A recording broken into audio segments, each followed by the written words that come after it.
Breaking news po ito mga kababayan. Nako po, digmaan po ni BP Sara at ni vlogger Claire Castro. Talagang umiyak ng umiyak. Itong si Claire Castro, pinaiyak ni Sara Duterte.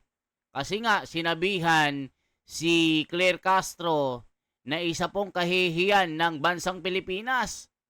Walang magandang binubuka ang bibig nito kundi kasiraan ng Pilipinas. Itong nagpababa sa rating ni BBM, sabi ni BP Sara. Sabi naman ni Claire Castro, ito po pakinggan nyo mga kababayan, umiiyak si Auntie Claire. Bakbakan po ito mga kababayan. Nagulpi po si Auntie Claire dito. Kasi umiiyak rumesbak tila wala sa ayos si Auntie Claire Kini-question kasi ni Auntie Claire yung bakit mataas po ang rating ni Inday Sara kumpara kay BBM na -3. Bakit daw mga kababayan? Bakit si Sara ay mataas? Tila may pandaraya. Yun nga yung kanyang gustong palabasin at sinasabi niya, yung mga nagsusurvey daw, mga DD sheet. O tignan nyo mga kababayan, pati survey. Gusto nilang impluensyahan. Kaso, the numbers talking mga kababayan. Ito po ang bakbakan po. Pahiyang-pahiya sa Auntie Claire dito mga kababayan. Ito po. Watch Plus. Good afternoon, Yusek. Same po galing po sa naging interview ni Vice President Sara Duterte. She recently expressed concerns about the state of our country. Ang sabi niya po when she was asked about her plans for 2028, hindi niya direktong masagot yon because meron pa daw bang Pilipinas na pag-uusapan sa taong 2028. Lubog tayo sa basura, sa korupsyon, lubog tayo, walang maipagmamalaking big development at baka magising na lang daw po isang araw na walang maayos na gobyerno at magulong bayan. Ano po ang pananaw ng palasyo dito sa ganitong klase? Nako mga kababayan, dito magngingit-ngit si Auntie Claire. Tila sasabog sa galit. Nako mga kababayan, yung pang-aasar kasi ni Inday Sara, itong Valentine's daw, sana magkatuluyan si BBM at si Claire Castro. Na yun naman ang kinagalit ni Auntie Claire. Nako, yung pasabog na Auntie Claire, umiiyak na. Klaseng assessment from the Vice President? Unang-una, masasabi natin ang Vice Presidente ay bulag. Yo, Hindi niya bulag nakikita daw. kung anong ginagawa ng Pangulo. Kanina lamang po ay kababanggit natin kung ano magandang proyekto ng Pangulo patungkol sa ating transportasyon, patungkol sa ating edukasyon. Nananatili siyang bulag dahil malamang ay hindi niya pinanonood or ayaw niyang panoorin kung ano nagaganap na katotohanan sa mga ginagawa ng Pangulo at ng administrasyon ngayon. Nakakalungkot lamang dahil yan ay galawang Duterte. Ayan mga kababayan, nakakalungkot lang daw dahil galawang Duterte. Pagdating sa Duterte magaling, pero sa issue ng flood control, bobo. Mga kababayan, panoorin pa natin. Showing the characteristics of an emotional vulture. Sinasabi nyo, emotional vulture si Sara. Hala ka. Isang buitre. Buitre daw, nako po. Nagpapanggap na concern, Nagpapanggap daw na concern si Sara. May iyak na mga kababayan, tumitindi na ang away na ito. sa kalagayan ng bansa when in fact she admitted that she doesn't want to help the Kita nyo mga kababayan, she admitted daw na she doesn't want to help the BBM administration. Sinisiraan pa. Hala ka. president in his projects for the country. Drama, pero walang gawa. Ayan, sabi ni Claire Castro, drama daw si Sara, walang gawa. Hala ka. Grabe si Auntie Claire. Galit na. Gustong lapain si Sara. Another question. Follow-up lang po. In response naman to your statement sa kanya noon nung tinanong po siya, tinanong po kayo about yung claim niya po about the senators. At the end of your statement, you said just tell it to the Marines. Ang sabi po ni Vice President Duterte that your earlier, yung statement niyo po ay hindi na dapat pinapakinggan at pinapansin dahil daw po buong mundo nakikinig sa statement niyo at nagdadala raw po kayo ng kahihiyan. Unang-una, meron ka pala, hindi ko pa Nako mga kababayan, matindi po ito. nagdadala ng kahihiyan itong si Claire Castro na kinagalit ni nagdadala ng kahihiyan. Sinabi ni Sara, nagalit na si Auntie Claire, sinabing Chucky daw. Don't be a Chucky, sabi ni Auntie Claire Castro kay BP, ala ka. Wala nasagot yung sumunod mong tanong kung meron pa bang bansa, right? Meron pa ba tayong bayan sa 2028? Yun muna yung unahin natin. Ang kanyang sabi ay malamang wala nang maging bansa or Pilipinas sa 2028. Kung ang kanyang hula ay magkakatotoo, malamang mangyayari yan kung ang isang leader na iboboto sa 2028 ay isang Manchurian candidate. Isang puppet na isang bansa. O kita nyo, sinasabi na pag si Sara Duterte ay binoto ng mga Pilipino, ay magkakaroon tayo ng Manchurian government na pinapatakbo ng komunistang bansang China. Puppet itong gobyerno ni Sara. Hala ka, galit na mga kababayan. Pag nanalo daw si Sara, isa daw puppet ng gobyernong China. Hala ka, iyak na. Kung saan maaaring ipamigay ang ating yaman, ang ating karapatan sa O kita nyo na magre-resulta daw na ang ating mga teritoryo ay pamimigay na sa mga China. Ala ka, grabeng isipan ni Auntie Claire na ito. Grabe. Samantalang si Tatay Digong nun, ni isang paso ng lupain ng Pilipinas, walang napunta sa China. Hala ka. ibang bansa. Meron po na naging tugon dati, ang dating Pangulong Duterte, na maaari tayo or gawin tayong probinsya ng isang bansa. So, O kita nyo mga kababayan, itong isipan na Auntie Claire, parang ano na ito parang mema lang mga kababayan. Nung panahon ba ni Duterte, ni isang paso ng lupa ng Pilipinas may napunta sa sa China, Auntie Claire. O tignan nyo si Auntie Claire, iyak na ito. Nako po, yari mamay maasar lagi ito. kung isang Manchurian candidate ang ating boboto, baka nga maging probinsya tayo ng isang bansa. Huwag naman po sana. Wow! Sabi ni Auntie Claire, ang isa daw Manchurian candidate si Sara na bata-bata daw ni Xi Jinping. Hala ka. Mga kababayan, grabe na ang bunganga nito kaya nasasabi na na walang magandang maidudulot ang kanyang bunganga. Malas. Minamalas ang bansa, bumabagsak ang ekonomiya sa tuwing magsasalita sa Auntie Claire. Ito ang banat ni BP Sara dito.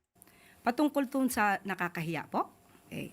Unang-una po, ang pagsasalita or pagsasabi ng katotohanan na siya ay nagiging source ng fake news, yan po ay katotohanan. Marami na po tayong beses na nagsabi na siya ang source ng fake news. At nandyan po, ulitin po natin para malaman po nating kababayan. Nandyan po yung kinuwento niya about sa altered police blotter ng Beverly Hills na pinost pa, most probably ng kanyang kaalyado na si Mr. Bobby Tiglao. Alam niyo mga kababayan, yung banat ni Dean Chase, hindi nila kayang banatan. Kasi nga, makakalkal ang katotohanan dito. Si Dean Chase, ang kanyang profession sa Amerika, legal forensic examiner. Alam po niya kung altered video or original video or AI video ang pinapakita. Kaya hindi nila mabanatan si Dean Chase kasi nga makakalkal ang baho. Alaka, grabe. Nandyan din po ang mga AI-generated videos na napasinungalingan na at yan ay galing sa kanyang mga kaalyado. O kita nyo, AI daw ba't di nyo kayang banatan si Dean Chase sa Amerika? Bakit si Sir Jack? Inipit-ipit nyo pero si Dean Chase hindi nyo kaya. Ano ba talaga? Usually nanggagaling pa sa mga maisog.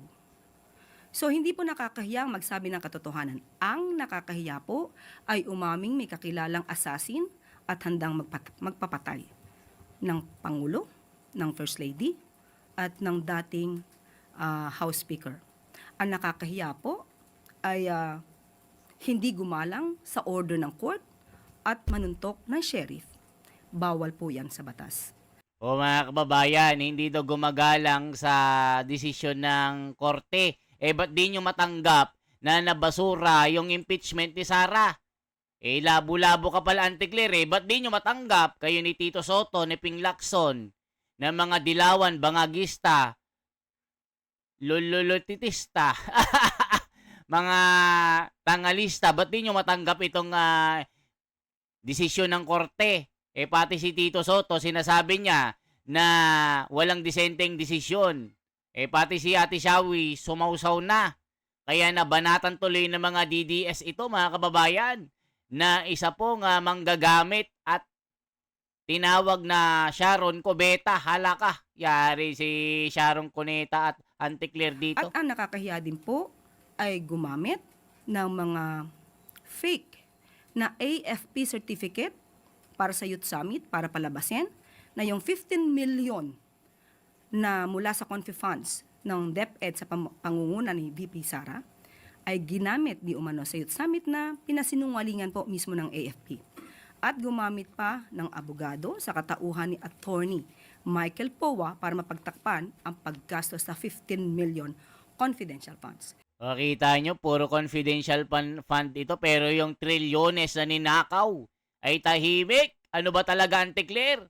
Ilang maleta ba ang binahagi sa'yo? Sabi po ni Setsu na taga Bulacan, nasa ilalim ng tulay habang namimingwit. Hala ka, grabe naman. Yan po ang nakakaya. At ang isa pa po, sabi po niya ay nakakaya tayo sa internationally, mas nakakahiya po yata ito. Dahil ito mismo ay na-news.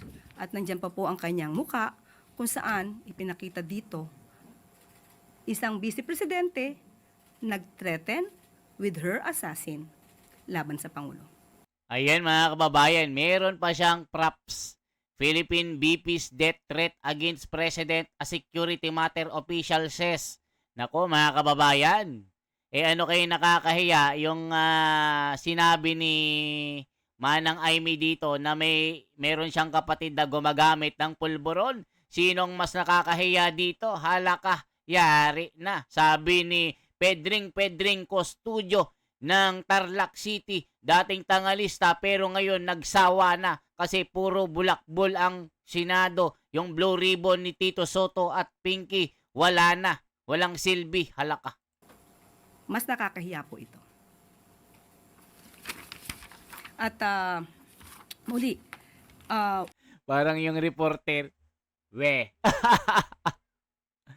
yung reporter asar-asar di nga. Totoo, Auntie Claire, di nga. kung ganito lang po rin lang ang ating magiging leader, mag-isip-isip po tayo.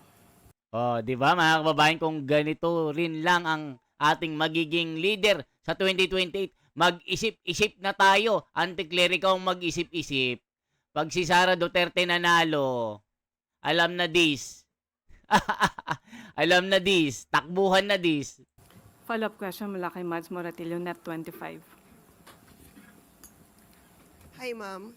Regarding din po dun sa sinabi ni VP Sara sa isang interview, ang sabi niya ay kung magkakaroon pa raw ba ng eleksyon sa 2028 kasi kaduda-duda daw po yung galawan ng administrasyon ngayon. Mag-iisip ka, bababa pa ba ito? Hindi, may mangyayari bang eleksyon o wala na? Thank you po. Yan pa, yung mga ganyang klaseng pananalita, manggagaling mismo sa Vice Presidente, alam naman niya po kung ano ang sinasabi ng batas. Abogado siya. Sana ginagamit naman po niya ang kanyang pananaw, hindi lamang sa paninira, hindi lamang sa paggawa ng intriga. Well, anyway, batid natin na ang sarili niyang ama mismo ay magaling gumawa ng intriga. Baka ganun po ang naging pananaw niya rin sa buhay. Sunod na tanong mula kay Luisa Cabato, Inquirer.net. Good afternoon po, Yusek.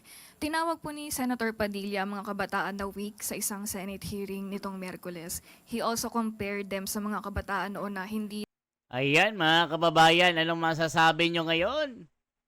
Sa mga banat na anti-clear na wala sa hulog.